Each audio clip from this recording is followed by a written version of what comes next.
Hello friends, જય શ્રી કૃષ્ણ, હર હર મહાદેવ. કેમ છો બધા? તો આજે આપણે ચાઇનીઝ ભેલ બનાવવાના છીએ, જે વગર તળિયા વગર એર ફ્રાયરમાં આજે બનાવવાના છીએ ચાઇનીઝ ભેલ.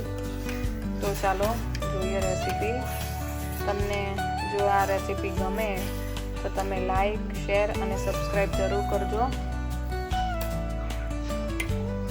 પાણી લીધું છે, તેમાં નૂડલ્સ, મેં હક્કા નૂડલ્સ એડ કર્યા છે. અહીં મેં નૂડલ્સ બોઇલ કરવા મૂકી દીધા છે, તેમાં થોડું તેલ અને મીઠું એડ કર્યું છે અને ત્યારબાદ તેને બોઇલ કરી લઈશું બરાબર.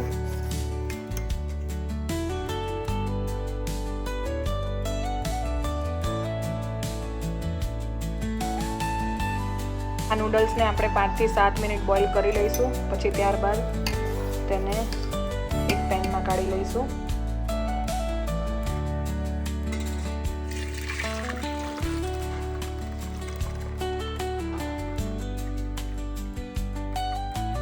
ફ્રેન્ડ્સ, આમાં એક વસ્તુ ખૂબ સારી છે કે આ નૂડલ્સને આપણે ફ્રાય નથી કરવાના, ડીપ ફ્રાય.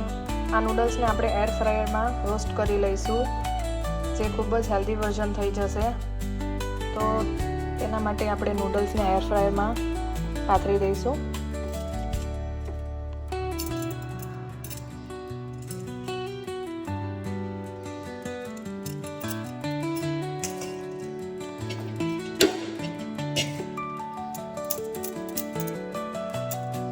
પતલી લેયર બનાવવાની છે, બહુ જાડી લેયર નથી બનાવવાની.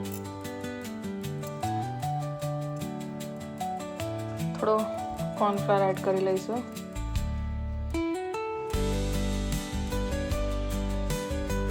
ઓઇલ સ્પ્રે કરી લઈશું.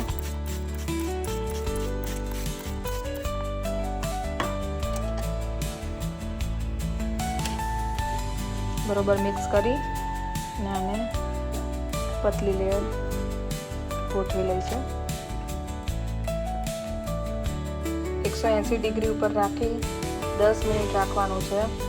પહેલાં 5 મિનિટ પછી એને ફેરવી લેવાનું છે નૂડલ્સને, અને પછી પાછા 5 મિનિટ કરી દેવાના છે. તો ફ્રેન્ડ્સ, રેડી છે તળિયા વગરના ક્રિસ્પી નૂડલ્સ. તમે જોઈ શકો છો.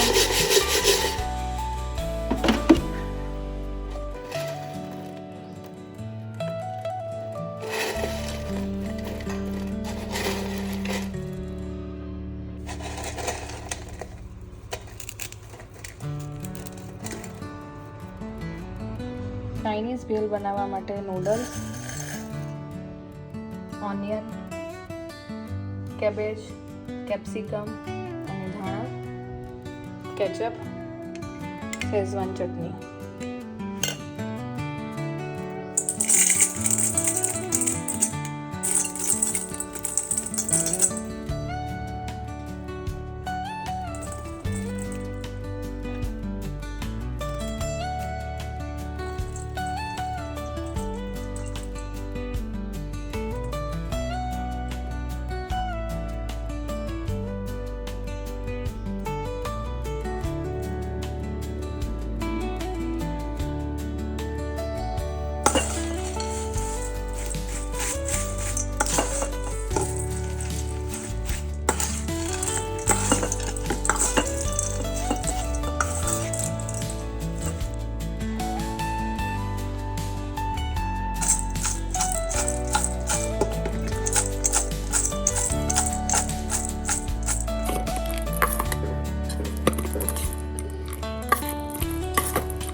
તો ફ્રેન્ડ્સ, રેડી છે ક્રિસ્પી ચાઇનીઝ ભેલ.